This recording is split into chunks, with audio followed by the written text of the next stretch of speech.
Good evening, everyone. Truly an honor to be here tonight. I want to thank a number of people, and I apologize.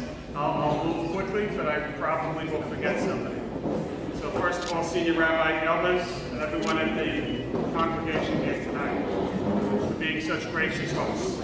I want to thank the board, the staff, and the membership of the Rabbinical Alliance of America for inviting me here, including your President, Rabbi Klass, Executive Vice President, Rabbi Mirisnik, Chairman, Rabbi Nolan, and everyone who represents this exceptional organization. Don't worry, Richie, I'm going to get to you, and I'm a little upset that Richie got the loudest applause here tonight.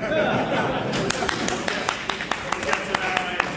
I said at my table before, it feels like it's home field advantage here. It's not really fair. As I've said many times before, and many of you have probably heard me say this before, I'm in a position where you get recognized often. But coming with that is the realism also. And I think Rabbi Malik, you kind of alluded to this. It's not really big. I recognize that I'm here representing a great organization.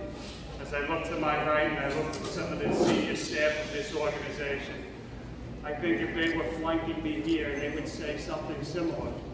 We represent the men and women of this police department, 54,000 roughly, that are on the streets every day, making sure that, as Rabbi Melnick said, not the Jewish community is safe, that every community is safe.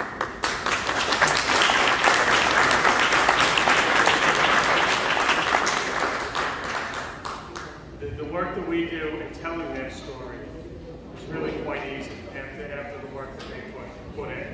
Our job is fairly easy. It's to keep New Yorkers safe, keep them safe to worship in peace, keep them safe from terror, keep them safe from crime and violence. We certainly don't do it all. And as I look to some of the elected representatives in here tonight, it's a lockstep partnership that we all do this together, focused, working together. And I anticipate that that is only going to grow stronger and stronger as we move forward.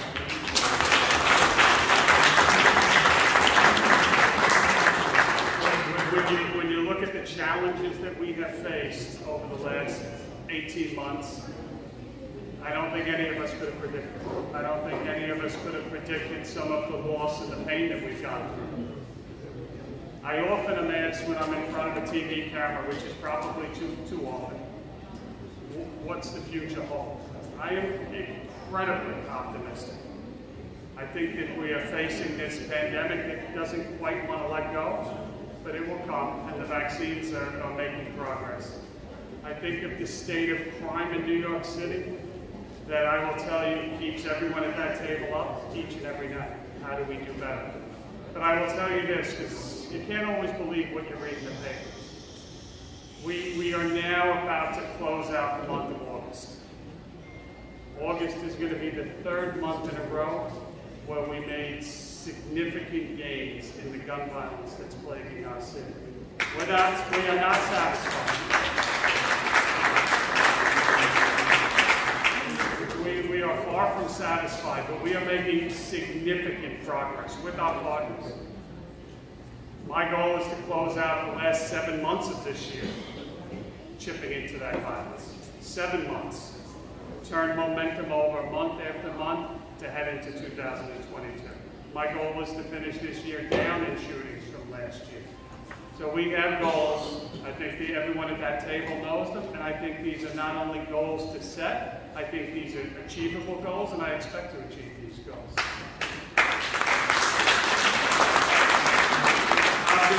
I'll tell you, because I know Jeff Mandry is chomping at the bit. He loves to speak, and he's got like a 20-minute speech. He said it's going to take right to dessert, Jeff's speech. But we are going to get New York City back to where we want it to be.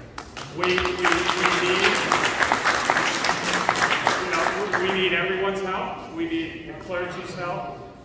We need the private industry's help. And I'm telling you, we're getting it. We need the elected officials' help, and we're getting it. But it's going to take all New Yorkers, as we always do. We take the plunge, but we respond very well. And we've seen terrible things in this city before, and we've gotten to incredible heights. We are going to take this city back to incredible heights, I have no doubt.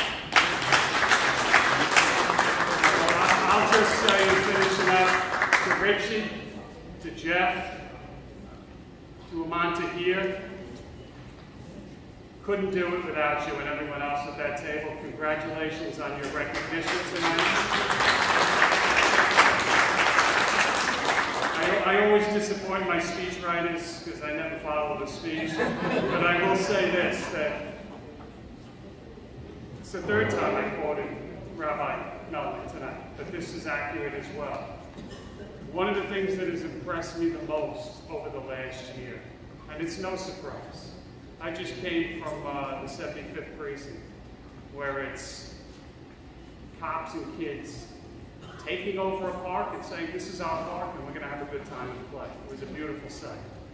It ended with me making a very big mistake, not the last of the day probably, where I accepted a challenge to play 3-on-3 basketball with kids much younger than me. But it's that spirit of togetherness. Where do you know it better than here in Brooklyn?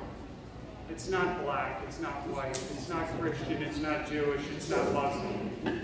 It's New Yorkers. And what Imam was referenced earlier, if it's a hate crime on anti-Asians, it's a hate crime against us all.